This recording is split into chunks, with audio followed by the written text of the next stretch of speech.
look at King's Knight.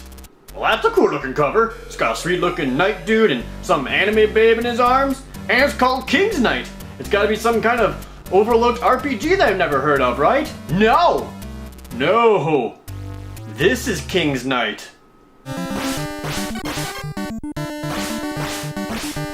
It's a shooter with pretend RPG elements. And it sucks. Guess who published this game? Yep, it was Squaresoft.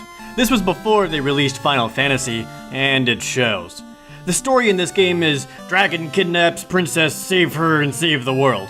Well, at least there aren't 4 objects representing the elements. You play as the knight Rajak, very slowly walking north while killing a bunch of different enemies and destroying the very land you're trying to save. Unlike other shoot-em-ups where enemies come in patterns, King's Knight just throws crap around everywhere. They come around the walls, they hang out on top of the walls, they come from the walls. Seriously, most of the enemies are cocooned in walls, and I free them from their eternal torment. How do they show their thanks? By making a beeline for my... Oh, this is gonna be one of those games, isn't it? You know the type. The games that are so stupidly hard that it's near impossible to complete a single stage, because that way you think the game is longer than it really is. My first few runs at this game, it didn't go too hot. There's just stuff constantly flying at you all the time, and things just pop out of the ground. These holes trap you in one place just long enough for you to get railed on. There's no moment of invulnerability after damage either. It just piles on. Here's the thing with King's Knight though. If you die, it isn't game over. You instead move on to the next character. After the Knight Rajak, you play as the wizard Kaliva, and oh god, his stage! You know that feeling you get in your eyes when you're staring into the flash of a camera? That's how it feels his entire stage. The blinding colors of bright green and white make you die faster, since almost all of the enemies are also white and shoot white bullets that you can't see coming. For whatever reason, I'm a lot better at Kaliva's stage than I am the others. Well, comparatively at least. After the wizard, you play as the monster Barusa. Oh, look at this happy lizard! How could anyone call him a monster? All he wants to do is give the world hugs and... Oh, he is dead. And then there's Toby. I hate Kid Thief Toby. Even the game hates Toby. On the cover art for the cartridge, he's the only one with his stupid face completely covered up. His stage is all about deforesting what little trees are left on this beach, killing snakes and, I don't know, pissed off piles of shit. What makes his stage so bad, aside from the fact that Toby sucks, is that 2/3 of his stage is covered in water. And moving in water is the most uncontrollable thing I've ever seen in a shoot-em-up. It's not like moving in water, it's like gliding on ice. You're constantly skating around and unable to stop your momentum or cancel your movement somehow. Plus when you try to get around land, it makes you hop around like a goddamn idiot. You're the worst, Toby! After 6 retries, I counted, I was able to keep the wizard alive. Oh, he's level 16. Is 3 stars good? As long as you have at least one person alive, you get to move on to the final level. Help the princess. Holy crap, I'm doing awesome. I don't even need the other guys, screw them. Especially you, Toby. Seriously though, wizard alone and I'm doing amazing. A little perseverance can go a long way. Oh, okay, that's cool. I'll do the whole damn thing again. I can still only get to the last level with the wizard though. At least I know not to go that way and... Wait, what? How do I? Why can't I? What do I do? What do I do? How is that fair? How is that fair? Hey, thanks for playing our game. Good job getting this far. Now get the fuck out of here.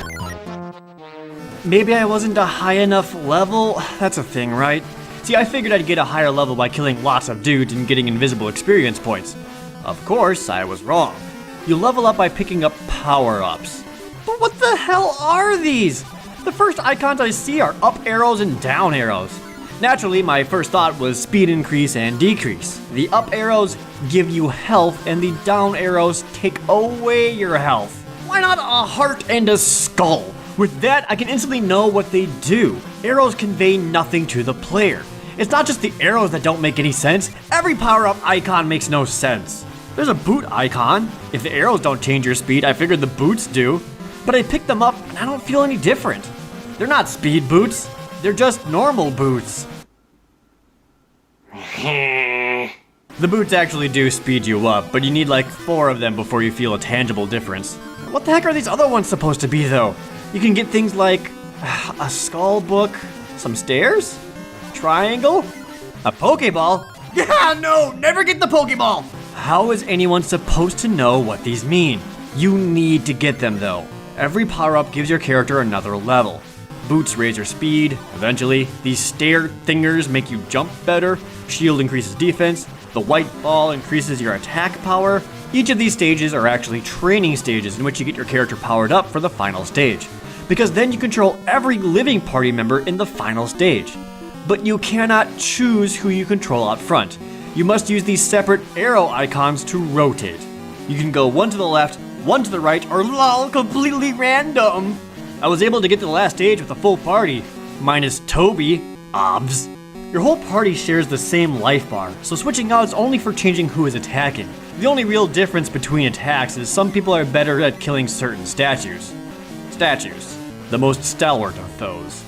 And this is when I learned that in order to beat the game, you have to have everybody. That includes Toby. I had to try Toby's super hard goddamn stage so many times. I have the video clips to prove it. And here's why you need Toby. Every character also has their own magic spell. Remember those weird ass icons I've been picking up? You need 4 of each type to get a spell for each character. And each stage has 1 of each. That means if you don't get all of them on someone's stage, you're doing it again. Plus every stage has a hidden stairway that takes you to a secret underground section. But these underground sections is the only place to get the icons for one of the spells. And they are significantly harder than the overworld areas. So instead of making these hidden areas a fun reward for finding a secret, they're mandatory, killing any chance this game would have for being fun. Keep going through them until you get everyone's spell unlocked, and fight a ghost pterodactyl at the end. Here's the thing with everyone's spell though, you can only use it at certain areas of the final stage. Begrudgingly, I got him there though.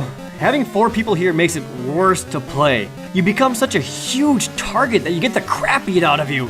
Plus, with such a large hitbox, it'll make your party jump in and out of water when you really don't want to, which causes, what else? More death. I can't even get to the area to use Toby's spell because I keep...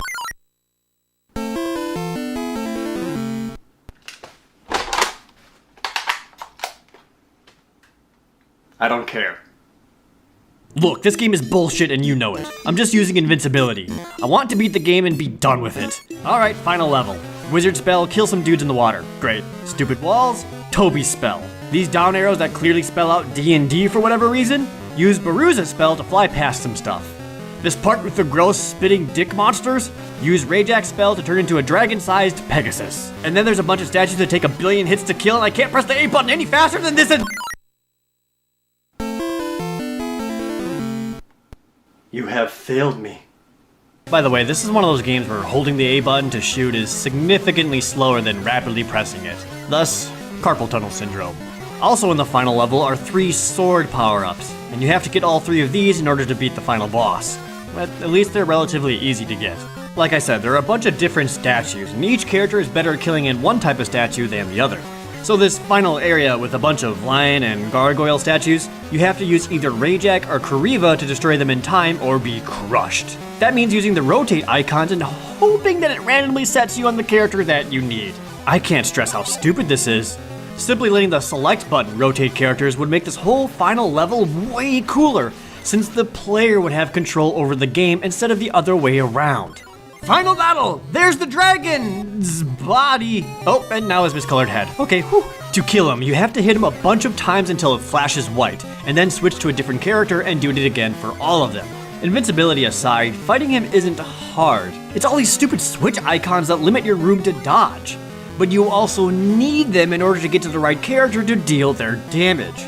It's needlessly frustrating, designed to take advantage away from the player instead of the player relying on their skill to succeed. You have to deal with their stupid crap. Each dude shoots the dragon a bunch, and then Rajak rams the sword into the dragon's mouth and out his butt.